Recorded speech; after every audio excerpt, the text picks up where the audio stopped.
Right, so Murphy's Law employs the storytelling device of having two very mismatched people handcuffed together. That device, which is an old cinematic tradition, forces the situation of two unlikely people spending a lot of time in each other's company. And if a movie keeps them handcuffed together long enough, say half the film or more, then they can get embroiled in an adventure together or stuck in a dilemma together. So even if they're freed from each other at a later certain point, they're entangled enough in the quest that they stick together to find a resolution. Now, sometimes a movie will only keep a couple cuffed together for just one scene or just a single sequence. That's really not what we're discussing here. Usually those handcuffings exist in a movie just because a filmmaker really wanted to create some sort of action set piece where the handcuffs present an interesting complication. And if you think about it, that's just about any situation. What wouldn't be complicated by being cuffed to someone else? But for now, let's look at the films that make a serious, long-term commitment to their handcuffings.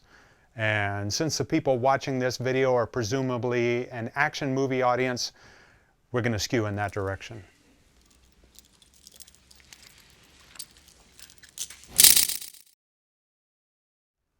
So the first film classic I know that used the handcuff gimmick is Alfred Hitchcock's The 39 Steps from 1935.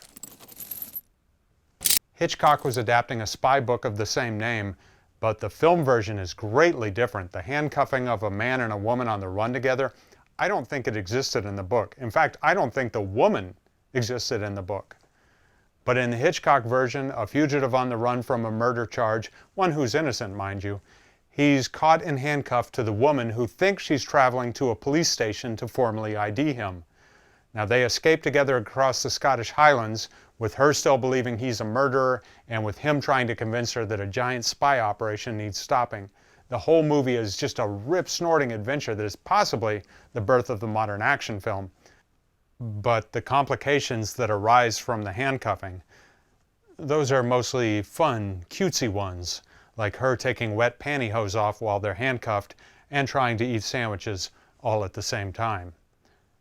The 39 Steps is an interesting place for the subgenre to start because the handcuffing happens in the second half instead of the first. And most of the films we're going to look at, if the heroes are only bound together for half a film, those films have the handcuffing front-loaded to the first half. Then I guess we'd need to jump to a film that basically defined this subgenre. It's a film that's so well written and so well acted. In fact, it won Oscars, and Marlon Brando was attached to star for a little while, that it shows that a film can be a prestige drama even if it's a non-stop chase film. A non-stop chase film, in this case, about two escaped convicts fleeing across swampy countryside. Yeah, The Defiant Ones stars Sidney Poitier and Tony Curtis. And they're chained together while escaping after an accident involving their prison transport truck. They have all sorts of resentment and prejudice against each other, but it's sort of a shallow, lazy reading of the movie just to say that Tony Curtis is simply a white bigot. At their core, they're both just cynical guys who feel there are certain sets of rules already in place in the world, and they don't think those rules will ever change. But watch the movie and you'll see that they come around on certain attitudes. And Tony Curtis was also anything but resentful in real life. Even though the two actors were chained together for almost the entire film, necessarily meaning that they would have equal screen time, Tony Curtis was initially set to receive higher billing, until he insisted that Poitier get equal billing with him. But here's the thing, if you watch a bunch of other movies in this subgenre first, and then watch The Defiant Ones, the plot might seem a little bit simple. And that's because most of these stories have the characters escaping in order to do something specific. And this film has the characters just escaping to escape. The next year, 1959, there was a remake of The 39 Steps. And because it truly was a reworking of Hitchcock's film version, and not an adaptation that went back to the source novel, it again included the section where the hero was cuffed to a woman who thinks she's going to a police station to ID him. There were some changes though, like the two handcuffees doing a bit of driving together this time, before setting out on foot. I'm really not aware of the handcuff complication coming up during 1960 cinema, so let's fast forward to 1973. When the Filipino-made Black Mama, White Mama again played up the race angle to try to create an odd couple handcuffed together. This time it's two convicts in a women's prison camp. One, a blonde arrested for being a rebel insurgent, and one, an Afroed woman guilty of being a drug-dealing prostitute.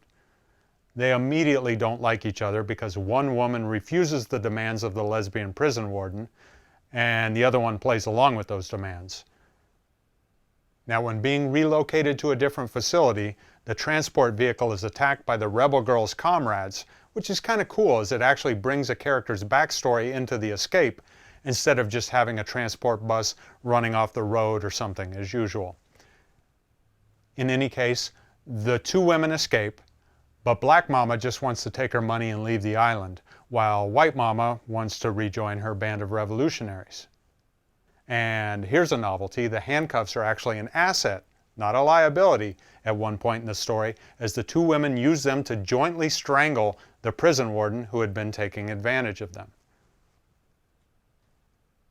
Then we skip on to the 1980s, and holy shit, did this handcuffed together subgenre come roaring back in 1986, a year that saw 3 such movies.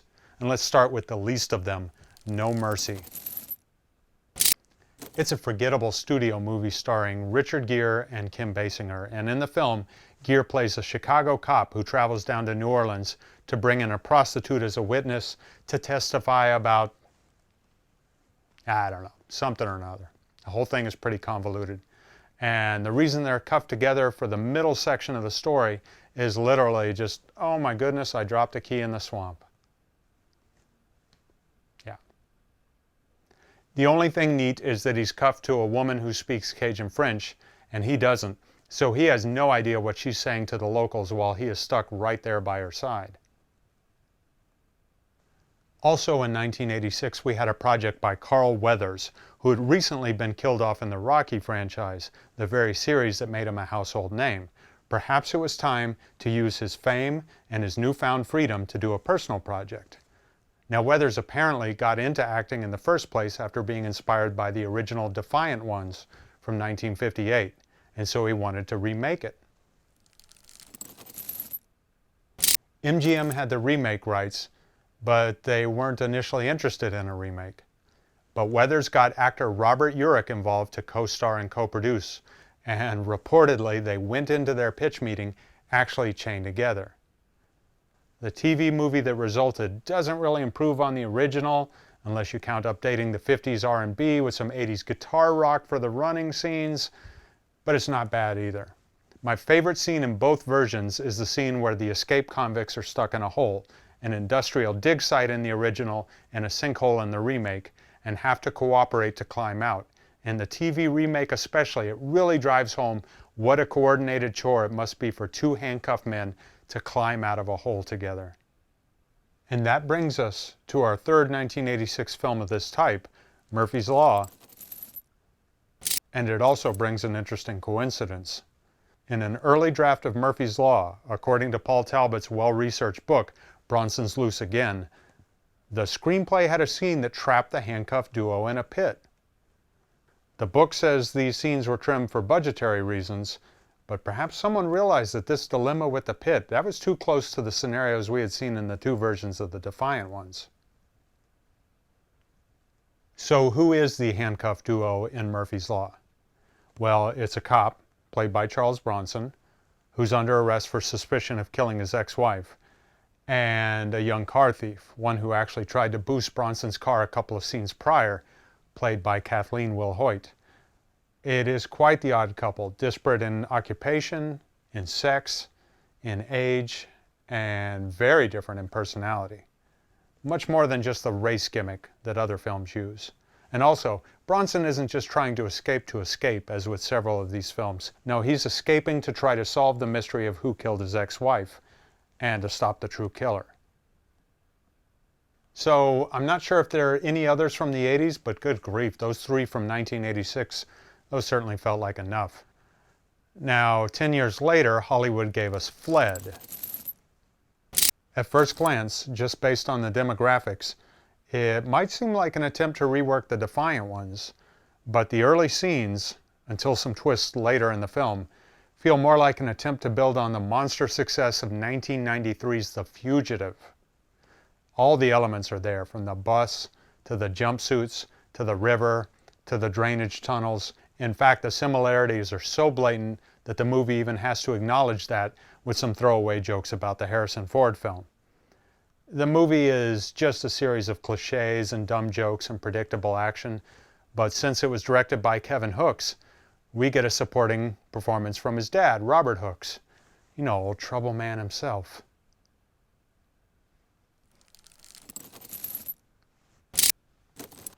The handcuffed together gimmick, does it help sell a movie? That's an interesting question. Well, I know that the Lone Ranger and Tonto, they were only handcuffed together for one action sequence in the 2012 movie version, and while one design for the key art has them just walking side by side, as it is in the original press photo, another version decides to add handcuffs. And they're not even the handcuffs they actually have in the film, which are two sets of manacles, which are in turn chained together, which is a configuration which allows for some interesting acrobatics. And the 2016 Jackie Chan film, Skip Trace, has this image for the key art, even though the two characters spin the movie either one character cuffed, the other character cuffed, or neither of them cuffed. But they're never handcuffed together in the film. But then if you go back and look closely at the artwork, you realize Jackie is actually just holding the handcuff that old Mr. Knoxville has around his wrist. Who does that? Who holds half a set of handcuffs? Now the Murphy's Law poster, that sort of tries to have it both ways. The handcuffs are there, but you have to look really closely to see them. Okay, so those were the handcuff movies, but were films about being chained together by leg irons, were those also a thing? Yeah, they must have been, because a whole section of Woody Allen's 1969 film, Take the Money and Run, that's devoted to spoofing such movies. Off the top of my head, I know there's a gunfight in 1965's The Sons of Katie Elder, where four brothers have to defend themselves in an ambush, and the brothers are chained to each other in pairs via leg irons. And Oh Brother, Where Art Thou? Doesn't that begin with the guys chained together escaping in leg irons? You mentioned movies where people are handcuffed together only for a single action sequence. What are your favorites of those? Well, there's a scene in a Eurocrime movie where a cop gets jumped by something like 5, 6, 7, 8 guys while handcuffed to his prisoner. I like that scene because he tries to fight them off, but the filmmakers are not trying to create heroic movie make-believe, so the cop actually gets beaten down while cuffed. That film is called From Corleone to Brooklyn. And then a sequence that pops in my head is when Pierce Brosnan and Michelle Yeoh, they do a number of action-packed things together while cuffed to one another. They fight, they escape down the side of a skyscraper, they have a motorcycle chase, and then they take a sexy shower together. And that was in Tomorrow Never Dies. Now, my frequent co-writer for screenplays, Eric Zaldivar, he swears by the Western Last Train from Gun Hill. Features some handcuffing. And my sister-in-law reminded me there was some sort of Who Framed Roger Rabbit handcuff silliness, but I don't know, life's too short for me to go back and watch that, so here's some stills. I did verify with some stills. Are there movies that keep odd couple characters handcuffed together for the full length of the movie, but are not action films? Yeah, there's a romantic comedy called Tonight You're Mine, aka You Instead, aka Rockin' Love. In that film, two musicians who are at odds with each other, they get handcuffed together at a music fest where they're both on the bill, but on separate days. Complications and hilarity ensue, and maybe a little romance. Okay, follow-up question. If you're a tough guy film expert, how do you know about Tonight You're Mine? Well, it was because I was asked to come up with a supplement for Murphy's Law, and so I decided to do something about the handcuffed together subgenre, and I brushed up on all the handcuffed movies out there, and I told you about it. Wasn't it now, you dum-dum?